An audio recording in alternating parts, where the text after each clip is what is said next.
A paz de Cristo, meus irmãos e irmãs. Hoje damos continuidade a mais um dos temas sobre a Sagrada Escritura, sobre o nosso estudo sobre a Palavra de Deus. Mas primeiro quero me apresentar. Meu nome é Rafael Pinheiro, sou seminarista do Seminário São José, da Arquidiocese de Niterói. Estou na etapa da configuração, na configuração 3. Então, antes de começar essa formação, vamos iniciar com uma oração. Em nome do Pai, do Filho e do Espírito Santo. Amém. Vinde, Espírito Santo, enchei os corações dos vossos fiéis e acendei neles o fogo do vosso amor. Enviai o vosso Espírito e tudo será criado e renovareis a face da terra. Oremos. Deus, que instruís os corações dos vossos fiéis com a luz do Espírito Santo, fazei que apreciemos retamente todas as coisas segundo o mesmo Espírito e gozemos sempre da sua consolação. Por Cristo, Senhor nosso. Amém. Te pedimos, ó Espírito Santo, que tu possa iluminar a nossa mente, para que assim possamos compreender melhor a palavra de Deus e compreendendo-a melhor, possamos colocar em prática. Em nome do Pai, do Filho e do Espírito Santo. Amém. E como disse, hoje damos continuidade mais esse estudo da palavra de Deus. Hoje o tema proposto para o dia de hoje é a Bíblia através dos seus livros. Esse tema será dividido em duas partes. Nessa formação de hoje, nós falaremos sobre a divisão dos livros do Antigo Testamento. Os livros do Antigo Testamento correspondem à maior parte da Bíblia. São um total de 46 livros no Antigo Testamento. E para que a gente possa compreender melhor, o Antigo Testamento também ele é dividido em 4 partes. A primeira parte é o Pentateuco, depois vem os livros históricos, depois os livros poéticos e sapienciais e, por fim, os livros proféticos. É nessa estrutura que encontramos os livros do Antigo Testamento. Como estamos falando da divisão do Antigo Testamento, é importante saber que ele foi escrito em hebraico e algumas partes em aramaico, pois essa era a língua do povo de Israel. Foi somente entre os séculos 3 a 1 a.C. que estes textos da Bíblia foram traduzidos para o grego. Essa versão da Bíblia para o grego vai receber o nome de Septuaginta ou 70. Dizem que essa versão ela recebeu o nome assim, essa é uma história que é contada, né? Porque foi feita por 72 judeus em 72 dias, e eles escreveram, né? Então, a partir daí, essa versão da Bíblia para o grego, ela tomou o nome de 70, ou Septuaginta. Toda divisão que será apresentado aqui hoje é a partir dessa estrutura da 70, pois a nossa Bíblia, a Bíblia Católica, é baseada nessa estrutura, e não na estrutura da Bíblia Hebraica. Falei, a Bíblia Hebraica ela tem uma outra estrutura, e nós vamos se basear pela estrutura da tradução para o grego. Como já mencionei, né, o Antigo Testamento ele é dividido em 4 partes. A primeira dela é o Pentateuco. O nome já diz, né? Penta vem de 5. É uma expressão, né, que vem do grego, que significa os 5 rolos. Seriam os 5 primeiros livros da Sagrada Escritura.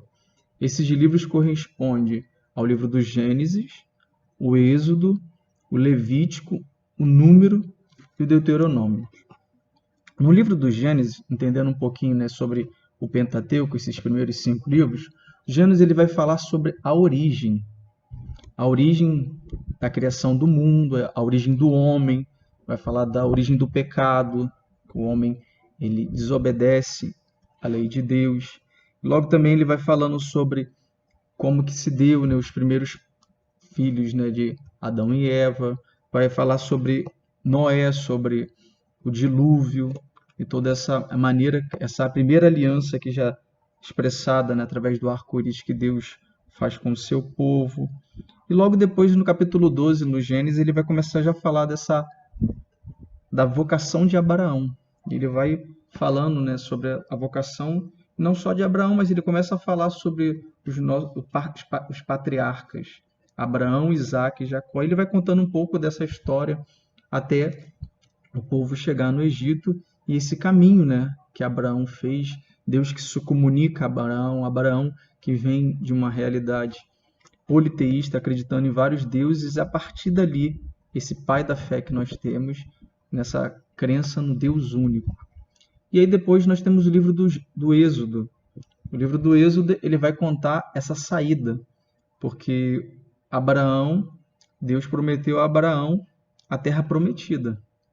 Só que não foi com ele que veio a tomada da posse. Ele até viveu lá, mas ainda como estrangeiro. Mas é só depois que vai vir essa promessa se cumprir definitivamente, né? Se cumprir na vida do seu povo. Não ele, mas a sua descendência. Depois eles vão, o povo de Israel, os israelitas, né? Eles vão para o Egito. Eles ficam lá como escravos. E o livro do Êxodo vai narrar essa intervenção de Deus por intermédio de Moisés. Moisés que é assim o libertador, né? Era a palavra de Deus. Então o livro do Êxodo vai falando sobre isso. Já o livro dos Levíticos, ele vai falar um pouco para nós sobre as leis. O povo de Israel, ele sai do Egito e ele fica lá no deserto. E ali Deus, quando ele vai, né? Ele lá no Sinai, Deus dá a lei, as leis. E aí o livro vai falando um pouco sobre essa realidade das leis.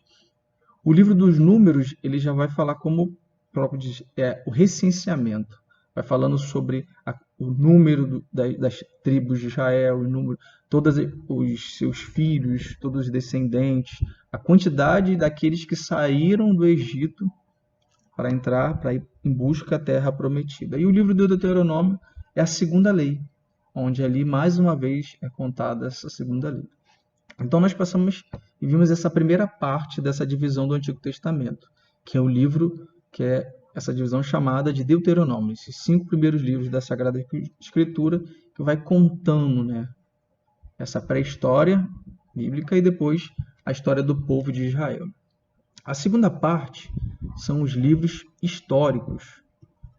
Elas são divididos, os livros históricos são os livros de Josué, Juízes, Ruth, 1ª e 2ª Samuel, 1ª e 2ª Reis, 1ª e 2ª Crônicas, Esdras, Neemias, Tobias, Judite, Esther e 1ª e 2ª Macabeus. São um total de 11 livros. Como disse, né, essa parte são chamados livros históricos. Então ele vai contando um pouco dessa história do povo de Israel. Se antes lá nós vimos Deus que chama Abraão, e a partir dali vamos ver essa promessa se desenrolar, Deus que vai libertar o povo da escravidão do Egito, e ele faz com que o povo atravesse o Mar Vermelho e vá em direção à terra de Canaã. Aqui nos livros históricos nós vamos ver, já contando ali no livro de Josué, como se dá essa entrada e essa chegada na terra prometida. Nós vamos vendo as lutas, as conquistas desse povo através de Josué. Se antes Moisés conduzia o povo, agora é Josué, esse aí que, movido pelo espírito de Moisés, né? Essa força que agia em Moisés, que agora age em Josué, ele vai conduzir o povo a tomar posse da terra prometida. De uma maneira ou outra, a gente pensa que às vezes a posse da terra prometida aconteceu rapidamente. Mas no livro do Juízes, nós vamos vendo que essa posse da terra prometida foi algo paulatino, foi acontecendo aos poucos. E o livro dos Juízes vai narrando para isso. O interessante do livro dos Juízes é que nós vemos ali, né, Deus, ou melhor, o povo se afasta da lei. Deus, assim, e aí acontece alguma tragédia, os povos vizinhos dominam eles. E Deus suscita um juiz, um líder carismático para conduzir o povo à libertação. Então, todo o livro dos Juízes é contado dessa maneira, né? Vários juízes que Deus foi suscitando para que conduzisse Israel novamente a sair da dominação dos povos vizinhos que estavam dominando e para conseguir fazer com que Israel voltasse mais uma vez a estar na presença de Deus. O livro de Ruth vai contar um pouco, né? Essa até mesmo que a gente vê, essa Ruth é aquela que a gente olha quando a gente vê a genealogia de Jesus. Boaz, que gerou de Ruth, sua esposa, E ela faz parte dos ancestrais de Jesus, né? Na linha genealógica de Jesus. E ela vai contar um pouco dela, que ela era uma pagã, e ela por conta se casa e ela acaba vivendo assim depois. Ela foi muito fiel, né, à sua sogra, mesmo depois que seu filho, o esposo dela, da Ruth, morreu, ela permanece lá. E Deus, ele vê a fé dessa mulher, né, e todo o caminho dela. E o livro de 1ª e 2ª Samuel, ele vai contando. O livro ele toma o nome do profeta, né, que fala que é o profeta Samuel. E só que ele vai contar não só a história de Samuel, mas ele vai contar a história o início da monarquia. E ele vai contando essa intervenção de Samuel na vida do primeiro rei, que é Saul, e aí Saul desagrada, e Deus escolhe outro rei, que é o Davi, e ele vai contando essa história de Davi ali no livro, né? E esse caminho. Aí nós temos, nesse caminho, o livro dos reis. O livro dos reis, como o próprio nome já diz, né, vai contar a história dos reis a partir de Salomão. Se no livro de Samuel falava da história de Saul e de Davi, já no livro dos reis vai começar esse caminho falando dos reis, desde Salomão até a divisão que acontece depois, virando o reino do norte com 10 tribos e o reino do sul com 2 tribos, e todos os reis e todos os seus caminhos, tudo aquilo que eles fizeram, todas as vezes que eles desagradaram a Deus, e assim aconteceu algo. Então vai contando um pouco dessa história dos reis. E aí nós vamos ver depois o livro das crônicas, que de uma maneira ou outra ele vai retomar essa história dos reis, mas de uma outra perspectiva, de uma outra pegada. O livro de Esdras e Neemias, ele já vai contar esse caminho de volta. O povo depois, ele vai em exílio, eles foram exilados, eles foram dominados, e aí o livro de Esdras e Neemias vai contar essa volta, porque através do rei Sírio, o rei da Pérsia, eles conseguiram a liberdade de voltarem para sua terra e reconstruir Jerusalém. Então o livro de Esdras e Neemias, esse que o Esdras, que é o governador, e Neemias, o sacerdote, que voltam, e ele reconstrói Israel, eles reconstroem, né? E a partir dali vai surgindo essa reconstrução de Israel.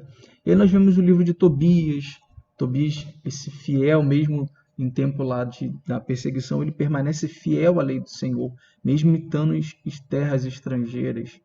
Vemos o livro de Judite, o livro de Esther, essa rainha, que Deus ele vai também contando esse movimento, né, daqueles que são fiel em meio àqueles pagãos, em meio a povos pagãos, eles permanecem fiel e Deus se manifesta por meio deles. E nós, terminando esses livros históricos, temos livros, os 1ª e 2ª Macabeus.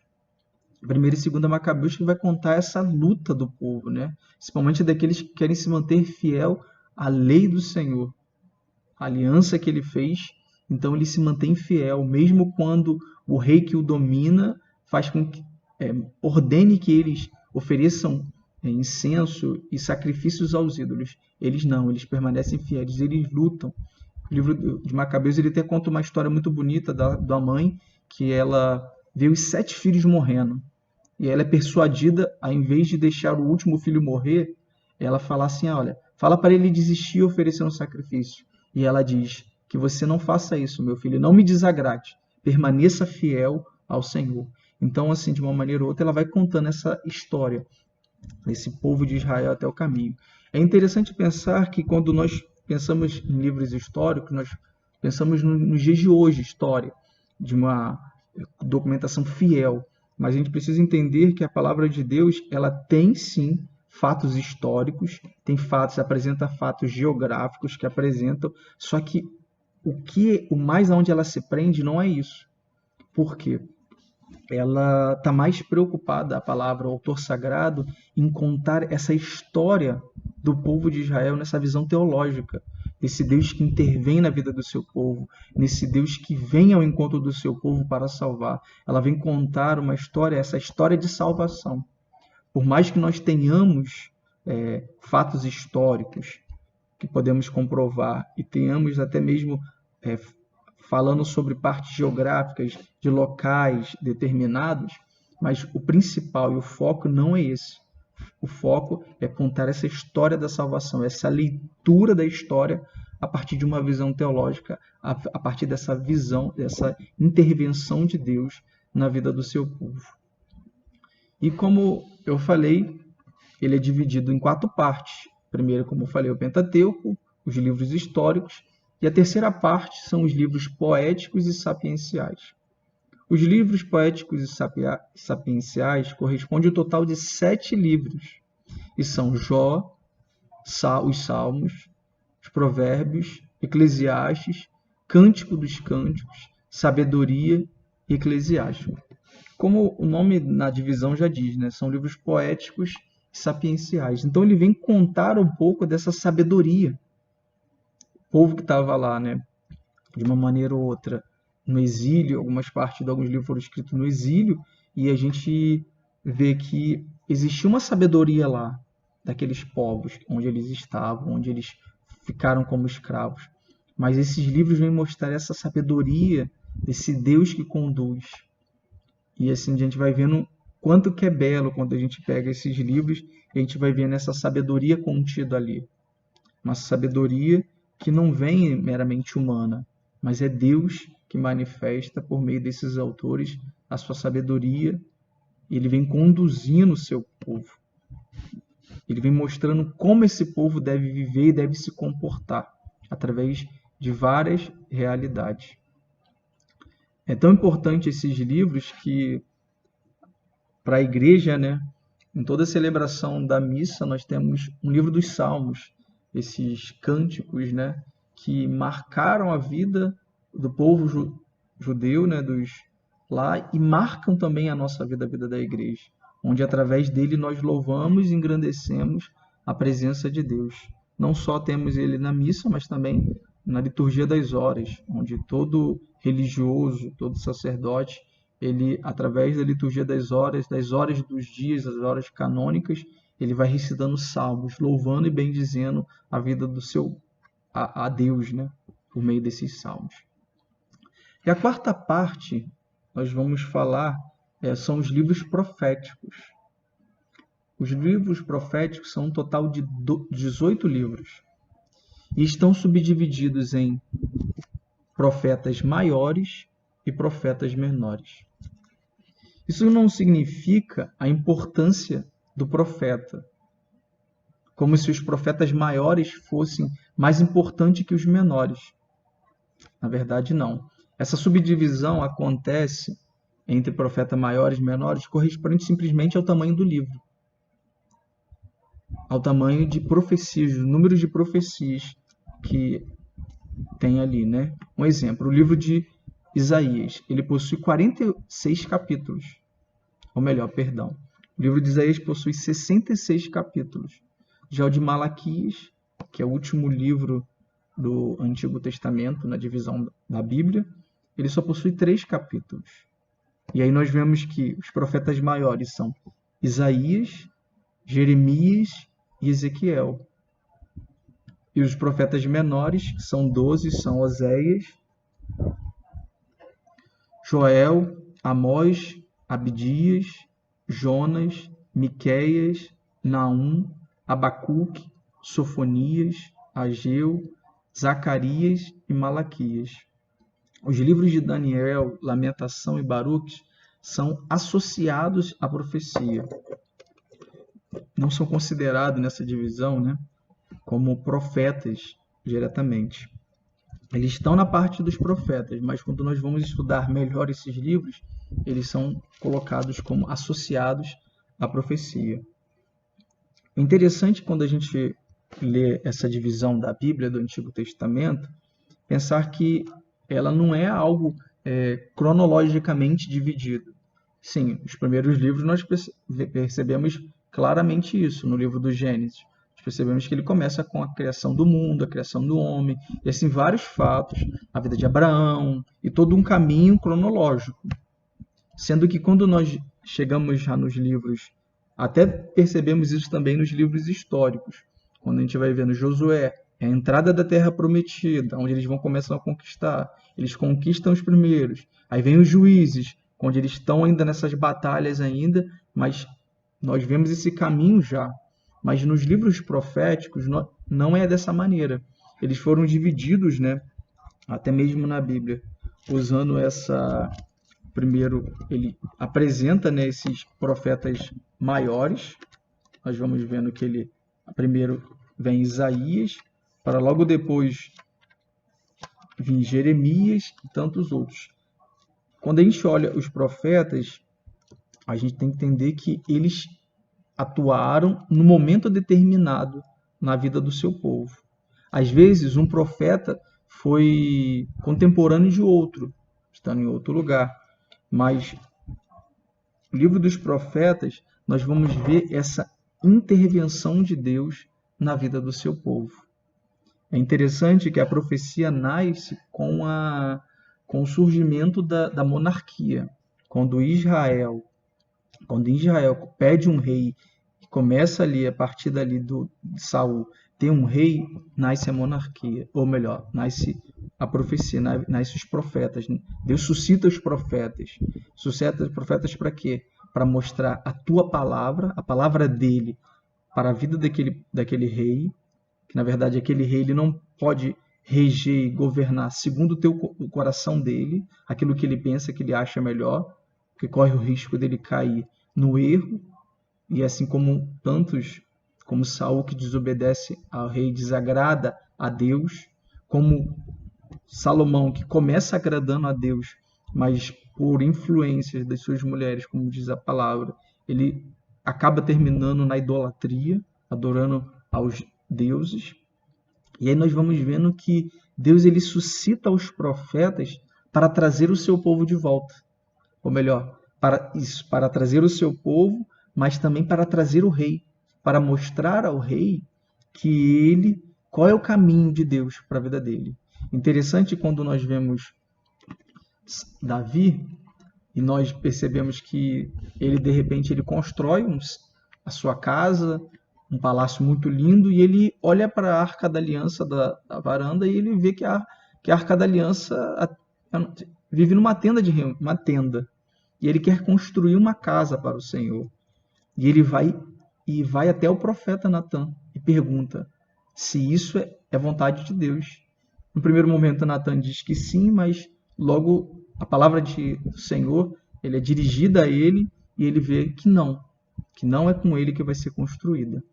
Interessante com isso é que Davi aparece como esse modelo, né, desse rei, que por mais que peque, ele reconhece e ele se abre à palavra de Deus, ele se curva a ela, não como orgulhoso que exclui a palavra de Deus.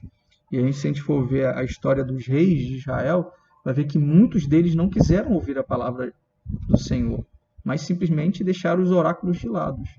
A gente vê assim, um grande que a gente pode destacar é o profeta Jeremias. Jeremias que sofreu pela profecia, sofreu para se manter fiel na palavra do Senhor. Por quê? Ele temia muito mais a Deus do que aos homens. E hoje nós vemos as profecias de Jeremias e olhamos e temos ele como esse modelo de profeta. Esse profeta que diz a verdade, né? Que denuncia.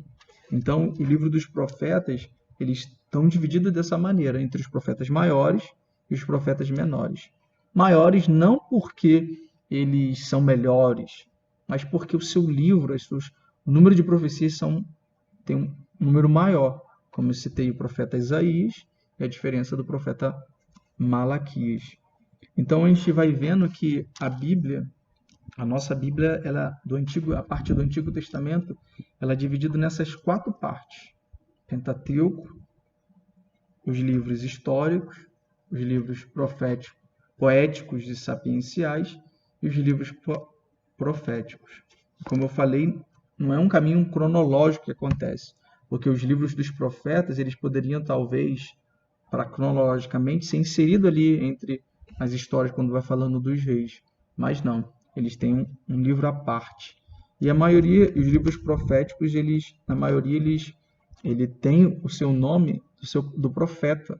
O profeta que proclama essa palavra de Deus é o nome do livro. Então nós vemos no livro de Isaías, esse profeta, o profetismo de Isaías, anunciando, assim como Jeremias e tantos outros.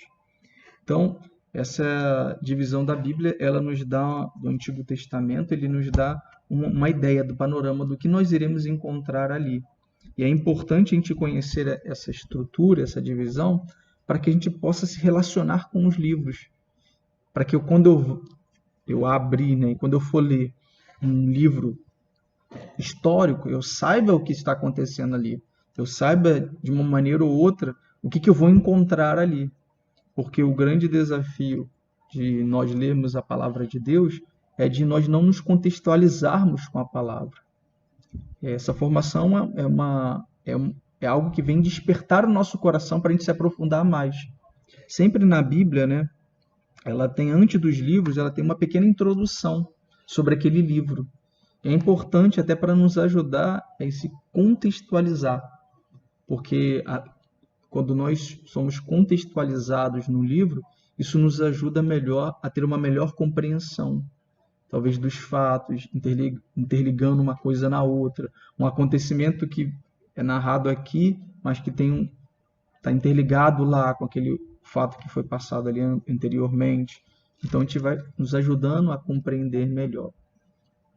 A palavra de Deus, a gente sempre tem que ler, né, nesse espírito buscando ser movido por esse espírito do que o autor sagrado quis nos apresentar. Então é importante da gente ler, né, ao ler o Antigo Testamento, a gente sempre pedir essa graça de Deus para que possa nos iluminar. E a gente sempre também entender que o Antigo Testamento, nas suas divisões, a gente precisa ler à luz de Cristo, porque de uma maneira ou outra ele vem preparar o caminho, né, para que na plenitude dos tempos, para que a chegada de Cristo. Então eu leio esse Antigo Testamento olhando à luz de Cristo, iluminado por tudo aquilo que ele me ensinou. Então que essa pequena apresentação, né, essa divisão dos livros do Antigo Testamento, eles possam nos ajudar a compreender e entender um pouco mais a Sagrada Escritura.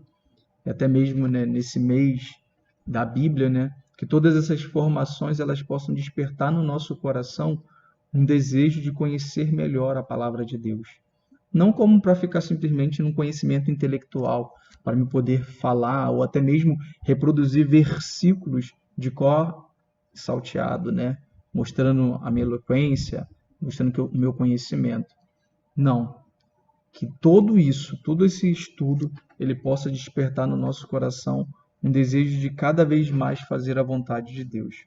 Porque, como eu disse, né, nós vemos aqui um exemplo do livro do Juízo, né? O povo que vê a graça de Deus, mas que logo depois esquece ela e volta ao pecado. E aí Deus suscita um novo juiz que faz o povo. Depois de um processo de dor, de que os povos invadiram ele.